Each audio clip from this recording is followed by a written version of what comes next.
Comic Book Trap House, back again for your pleasure. I know it's been a minute. We've been doing the live segments. Definitely, if you haven't been checking them out, go ahead and look back in the archives. We've dropped about 5 or 6 episodes of a brand new live broadcast that we're going to be doing every Thursday, featuring myself, my man D Strong, my man Rusty Metal, every week. So look out for that. But back again with another video right now. Since it's been so long, got to catch up on some things. But just to set it off, on this one, I decided to let y'all see some of the stuff that I picked up at Baltimore Comic Con very recently. Just happened last weekend. I went out there for the Saturday show.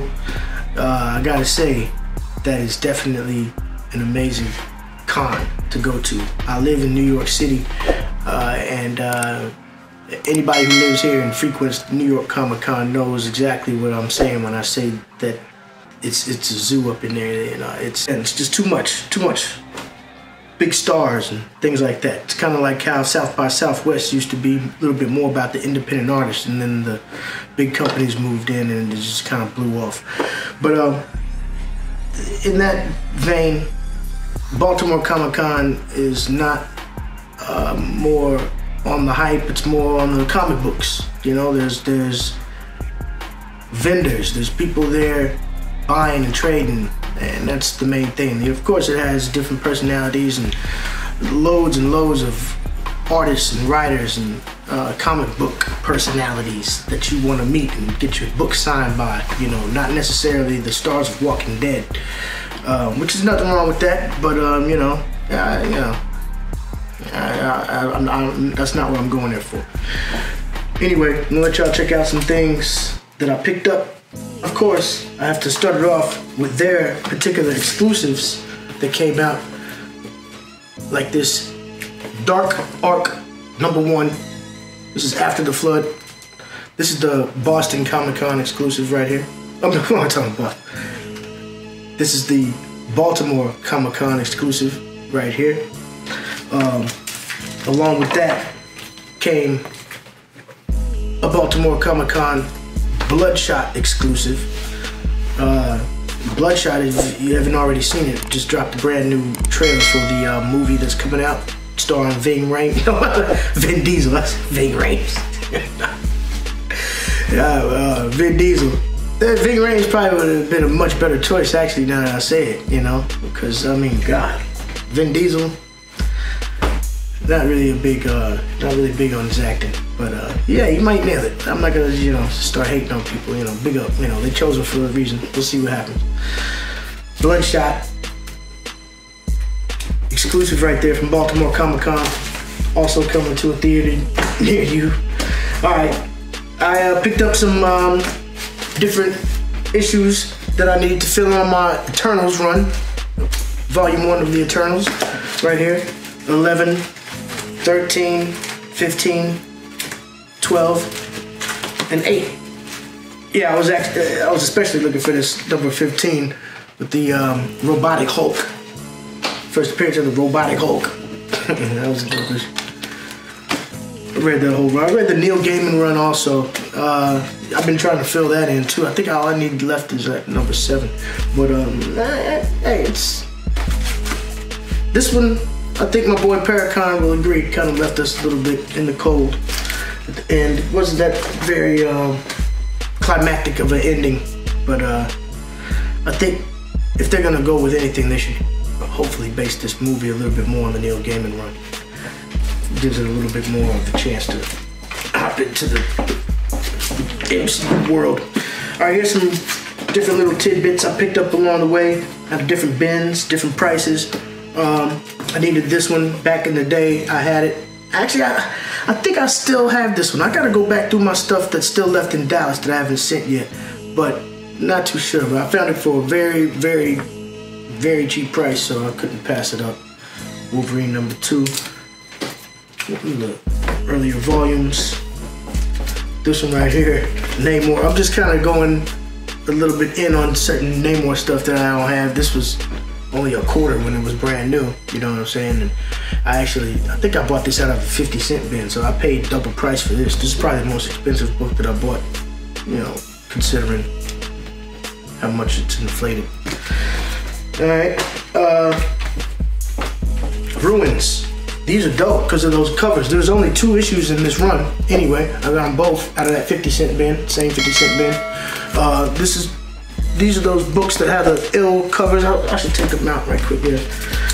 I should talk about that too. This is a nifty little way of closing up some of these comic bags that don't have the self-adhesive strip that some of these new ones have. Instead of putting big strips of tape on there that can end up ruining your comic book if it gets snagged on there, I use these little tabs. These little post-it tabs. These joints right here. It's a nice little idea because not only does it close your book securely, it gives you a little tab to open it up with. You're not gonna damage your book taking it out because it's not all sticky like some 3M tape. I don't know how many books I've had that shit snagged to trying to pull it out. Being, you know, a little careless, but it happens. You've done it, but it's not gonna happen when you use those. It's a little tip for you right there. All right, but I just pulled that out because I wanted to show you these ill covers. They have the little cellophane front. It opens up into the Virgin cover. Wow, man, that's dope. You know, we're gonna pass that up for 50 cents.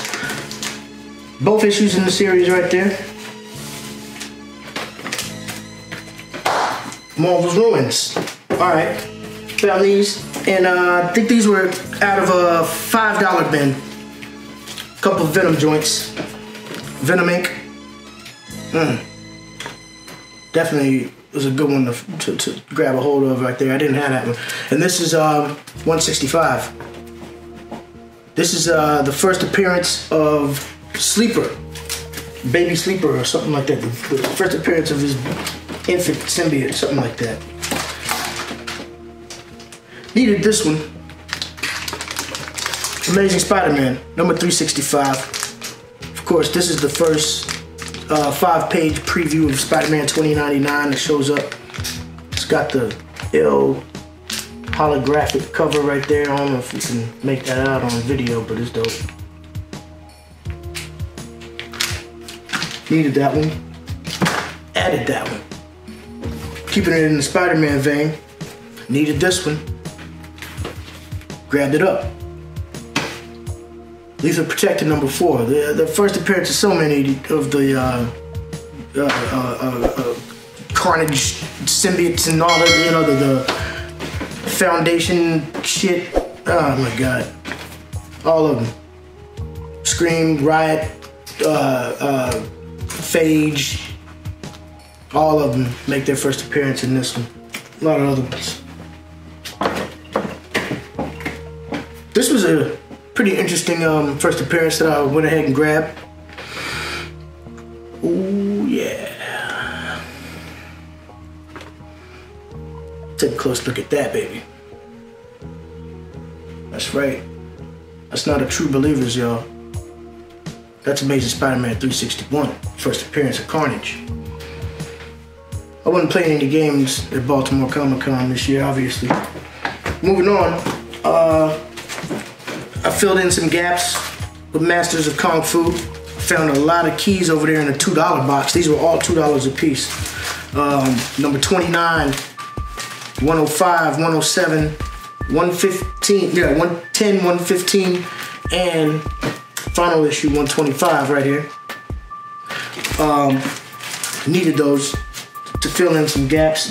These are some key issues that I was searching for. All of them are featuring different little first appearances. My man Black Panther. I always wanted this one, man. I never had it. This is number 1 from volume 3 or something like that. I can't remember, but I just always loved this cover. I never had it. I always wanted this like on a t-shirt. I might have to scan this and make a shirt. Black Panther. I got a lot of number 1s from his volumes now. Darkhawk, number 1. This is a suggested book that I'd say you should not pass up if you find it in a $2 bin. This is, you know what I'm saying? Darkhawk. Grab it. I wasn't playing at Baltimore Comic Con. Not at all. First appearance of Moon Girl. She has a new show coming on Disney Plus. That was a straight buy because of, you know, future spec. I'll probably sell this. I got it at a really good rate. It's gonna turn over a little bit more. It's a little bit of a hold, but not a long-term hold, because I'll be getting rid of this. I won't read Moon Girl and Devil Dinosaur. This was something that I had a few opportunities in the past to grab and I didn't, but I did this time because I wasn't playing at Baltimore Comic Con. The first appearance of She-Hulk right here. Oh yeah. Good stuff. Good stuff. All about the ladies, man. First appearance of Spider-Woman. Come on now. Marvel Spotlight, number 32. Oh man. Like I said, no games were played. They had everything going on. There was a lot of books, you know. Those are just some of the key ones that I wanted to let y'all take a look at. I'm not gonna keep you. Definitely, before I go, I want to show you some of the stuff that I was able to get signed over there. I was able to meet Greg LaRouque. Saw my first issue right here. We have a Spider-Man, number 1. Ah man, he penciled this back in the day. I remember buying this exact book the day it came out. This one. I didn't pick this up in the bin sometime. This came from back in the day. I bought this when it came out. OG. Alright. My man Sanford Green. I gotta say big up to him, man. You know him for The Amazing Bitterroot and so many other things. He was kind enough to sign every one of my editions here, first issue, including this eBay exclusive Akira homage. Amazing, amazing. The Mike Mignola variant, and of course the Virgin variant right here. I had 2 of these, but I left one of them. I just whatever. But big up to my man Sanford Green, man. What an amazing brother. He has done so much work. You know, there's a lot of stuff coming in the future. I look forward to building with him, and that's what it is. So I said I'm not gonna keep y'all, man. I got some things that I got. I was only gonna try and keep y'all for about 15 minutes. I got a few more seconds. I'm gonna let y'all check out a mail call today. I have no idea what this is, so let's take a look right quick before we get up early. Don't forget to hit that subscribe button in the corner, please, man. I know it's been a while, but like I said, check out some of the live shows that we've done recently. Some cool stuff. We'll be back this Thursday with another live one, and we will every week. So make sure you're there for that. Leave a comment, hit that bell button too, so that every time we upload a new video or every time we go live, you will know what's happening. And it's very important. And hit that like button. Or the dislike, whatever, you know, hate, shit. Alright, let's see. I'm actually trying to talk extra shit so I can have time to get in this heavily fortified box. We did a good job. I definitely say big up to anyone who packs their books neatly and safely, making sure I get my shit without any problems. Alright, here we go. Damn. They packed it very uniquely. I've never seen this shit happen before. Alright, let's see. This looks like a couple of books. I have no idea what this is I ordered. Alright. Oh yeah, this isn't a couple of books. This is a big book. Oh, this is a couple of books. They threw something else in here. But there it is. X-Men, annual number 14. This is the first appearance of Gambit. Gambit's one of my favorite X-Men, one of my favorite mutants. Looking forward to him showing up in the MCU, and looking forward to him showing up in the new Dawn of X. Hopefully, you know, he gets involved with everybody and starts tossing those cards again, man.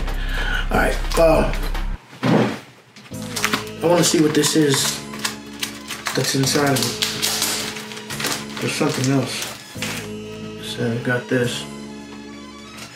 Beautiful condition too. This is a very, very extra thick. This is an annual, so they went a little harder with those. All right, here we go. Oh, X-Men 29.99. They threw a little bonus copy in there. Look at that. X-Men 2099 number 1. Can't be mad at that. Got a few copies of that, and this is a nice, very, very, very well-shaped copy, man. I can't be mad at them. Respect due. That comes from, what's the name of this company that I ordered from? Second Genesis. They're out of Portland, Oregon. Second Genesis. Make sure you check them out.